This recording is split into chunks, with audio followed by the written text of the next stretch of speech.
What's up, guys? It has been quite some time since I have made a video. If you hear children in the back, yes, 2 children. Last time I was on YouTube, I had one little baby, and now I have a 5-year-old and a 3-year-old, so it's been time. But I wanted to come on here and just talk about an experience that I went through recently, and I'm just hoping that it can encourage you, maybe anybody who's gone through anything similar, or just in its own way encourage what you may be going through right now. But let's just get right into it. Back in May of this year, 2023, my church had an event called a faith shower. And the purpose of this event was basically anybody who was trying to conceive, that was having difficulty conceiving children, or going through any sort of infertility situations and difficulties. This was a shower in faith to basically place a demand to heaven, as well as in faith that they will receive that child that they are believing God for. And I was asked to do balloons. So I was there doing balloons. And earlier that year, I'm going to say August, after August of last year, 2022, up until January, maybe February of 2023, Kern and I were trying, but it was not successful, and I personally emotionally just couldn't take it. And I also took it as God said, not now, not yet, because we were very, very prayerful throughout the entire time. So after that, I kind of released it and said, in its time, it will happen. So for some reason, once I did the balloons, I had like the strongest urge to stay, and I didn't want to stay. So that's how I knew it was the Spirit leading me to stay. But I was like so conflicted, because I'm like, I'm not necessarily trying for kids, but I don't know why I feel like I can't leave the building. Like, it literally just felt like I could not leave the building as much as I just wanted to go home. So I stayed for the event, and I listened to testimonies. There was a testimony of a couple there. They were trying for a long time, and they now have a beautiful 1-year-old daughter. And oh my goodness, the trials that she went through in trying was just so inspiring, and just to see that level of faith was just very inspiring. But it was such a beautiful event, and I took away from it that God wanted to enhance my faith. He wanted me to get a better understanding on what faith was. So I'm like, okay, cool, got it, learned the lesson. I see why you wanted me to stay here. I'm glad I did. Fast forward, this was May, fast forward to June, I found that I was pregnant. And I'm like, wow, well, that faith shower was serious. So I found out that I was pregnant on June 4th, which is my sister's birthday, right before going to church. So I took a test, and the craziest thing is, it was for anybody trying to conceive who knows those details, it was 4 days before my period was due.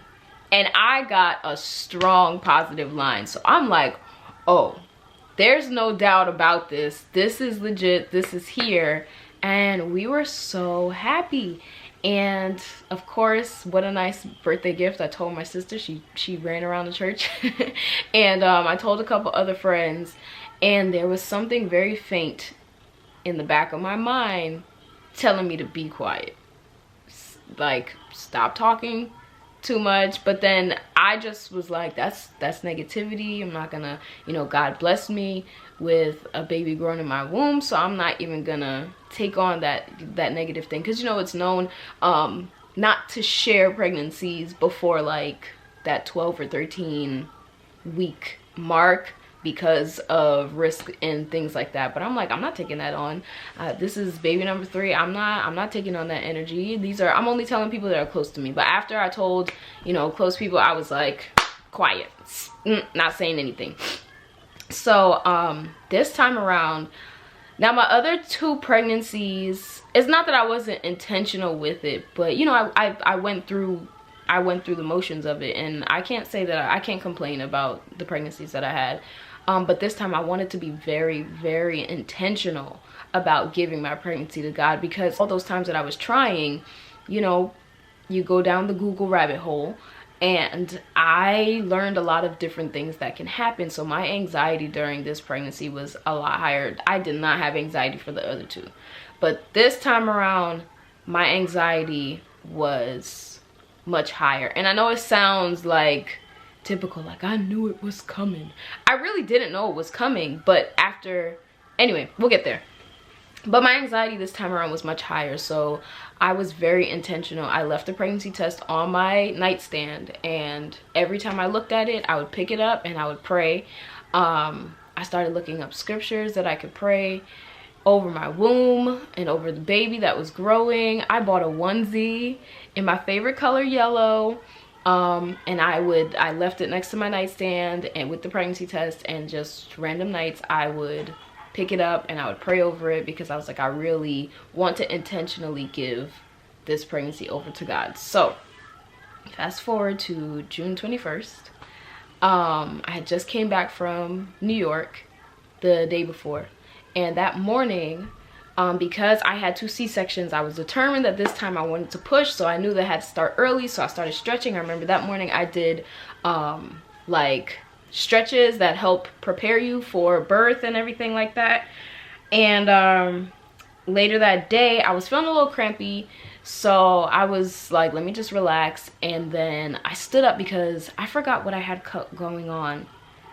Oh my goodness, I know what it was. I had been cast in a musical as a lead for Once on This Island. I was cast as Moon, and I was about to stand up to start practicing one of my songs, I think.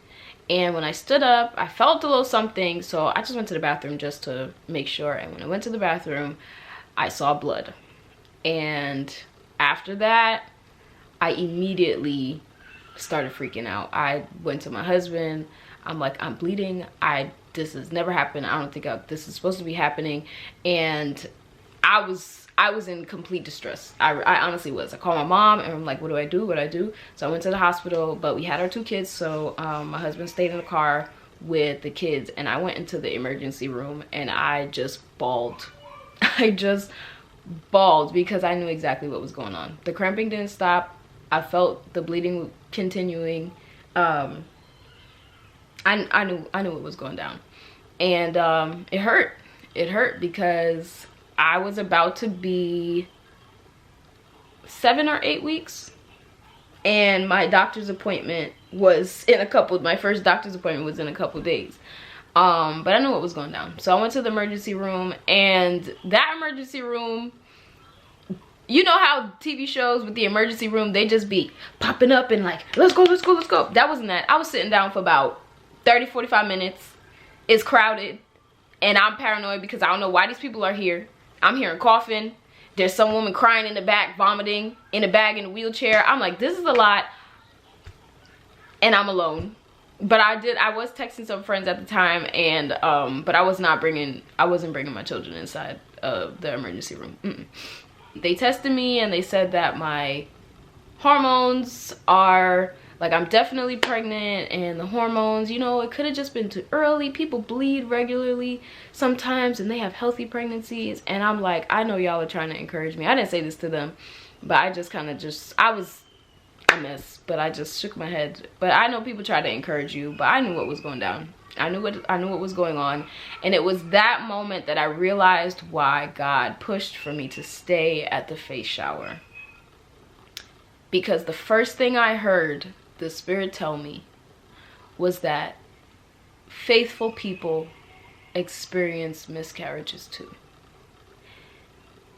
And that was a confirmation that I knew what was going down too. Besides the fact that I was in pain and I was continuously bleeding for, once it started, it never stopped. I knew what was going down, but the biggest thing that I felt the Spirit tell me was that faithful people experience miscarriages too. Miscarriages are not a punishment. They're not something that, well, not in every instance is it something that you did wrong and it's all your fault, and sometimes it just is. And that hurt. That hurt. Because at the time, I was confused. I'm like, God, why is it the time that I was very intentional on giving this pregnancy to you that it was taken from me? I'm like, what did I do wrong? I don't understand what I did wrong. And long story short, I went, after that was a Wednesday, the next day I went to rehearsal. I went right back to rehearsal. Because for me, that was just what I needed to release myself. The cast at that time was family. I loved being around them. Nobody knew. I didn't tell anybody that it happened. You know, that day I just let them know I'm kind of not having the best day. Only my director knew. And he gave me a code word that if I needed to step away for a minute, I just said the code word. So when I sang we were doing a run through and I sang one of my songs, I poured my heart and soul into that song, and I was like, I need to go in the back because I'm about to cry. So, but that was it. I just kept moving. I just kept moving. I went to rehearsal every day. And then once it came the Sunday after, I will insert a picture of that Sunday. That first Sunday that I went back to church after it happened. They caught me on camera, and I'm gonna insert that picture here. But I was like, I'm usually very hype in worship, and in the church that I go to, worship is so much energy. And when I tell you, it hurt to lift my hands. But I kept trying to tell myself that I need to praise through it, because our apostle pushes praise through what you're going through. And I tried so hard. Oh my goodness. I lifted my hands. I still praised, but I was in so much pain. And so I went to the altar for prayer.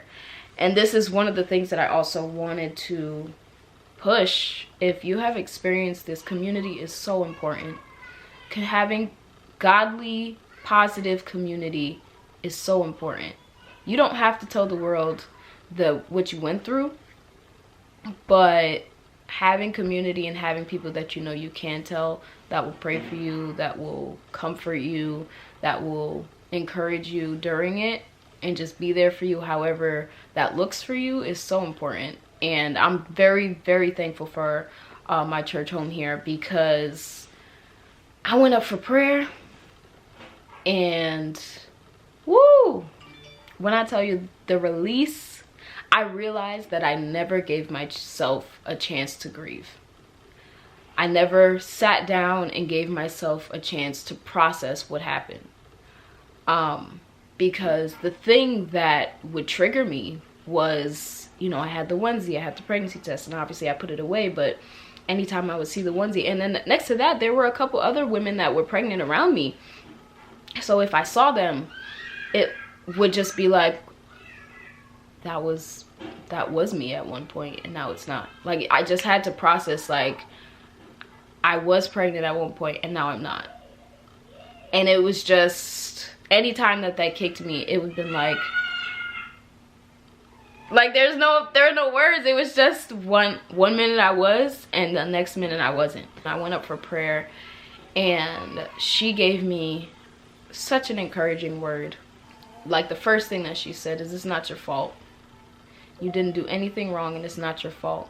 And at that time in our life, my husband and I can feel that we were going up. Like, we have been in a hole for some time, and at that time we felt that our life was about to change. We felt like we are about to walk into a new season, and I feel it so strong. So then finding out I was pregnant was like, it was like symbolic of the new season that we were walking in, a new season, a new family member to add. And the one thing that she said is, the enemy wants you to believe that God is a liar. He wants you to take on that God is a liar. And I know my God is not a liar. I know that now. But I'm so glad that I was told that, because it would be months after that different things that would happen to me would still would still try to push that idea that God is a liar. You said that I was gonna get out of this. You said that things were gonna change for us. But the things around me are looking otherwise. And it would be those kind of thoughts that I would have to rebuke and be very intentional about not taking on. And I'm not gonna go sit here like that was very simple for me. It was not. When this happened, I always say, like, I didn't expect to react the way that I did, but I didn't expect to have a miscarriage at all. So it's hard for me to say that, but I guess the best way to phrase it is I was shocked at how deeply this hit me. I really want you to know that if you've ever experienced anything like this, if you have ever gone through anything like this, as you can hear my children in the back, I don't know if you heard that or not. Let's hold. Let me go back to my notes.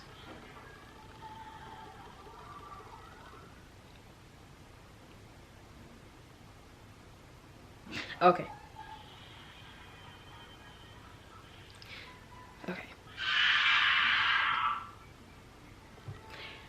So, long story, not short. This was a long video. And I appreciate if you're still here listening. But just ultimately remember that God never leaves you. God is not a liar. And for anyone who experiences something like this, make sure you take the time to process and grieve what you're going through. And know that your feelings are very valid.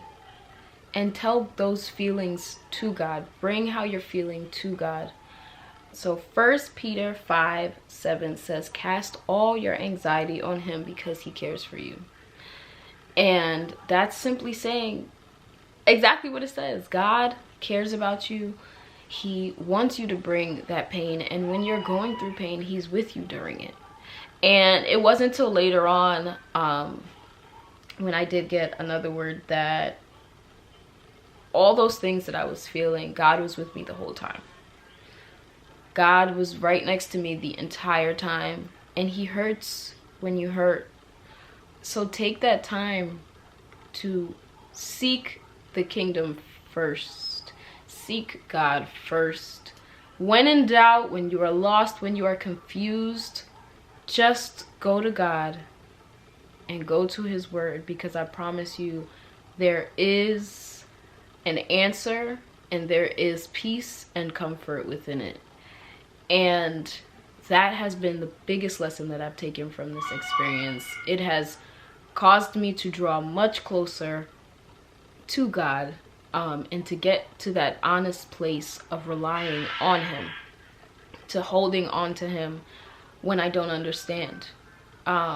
Because there are things that we are just not going to understand in the human mind. But God is God. And we just have to trust in the fact that God is wisdom. He doesn't just have it. He is wisdom. Everything that he does, everything that he says is the best thing for us. And when you embrace that, and when you live on that, when you move on that, you will feel and see the difference in your life. So I really hope that this video will encourage you. And I hope that there are things that you can take away that will encourage you through this experience, if you have gone through it, if you know someone that's gone through it, or just in your own life in general. But I really appreciate you taking the time to watch this video, and I am praying that you have a wonderful rest of your week. And thank you so much, and I will see you again soon. I'm sure that there will be more videos to come. Right now, I am just trying to be obedient to whatever God tells me to do. This is a journey, and I'm just walking the path. But thank you so much for taking the time to watch this. I appreciate it, and you have a wonderful rest of your day. Bye.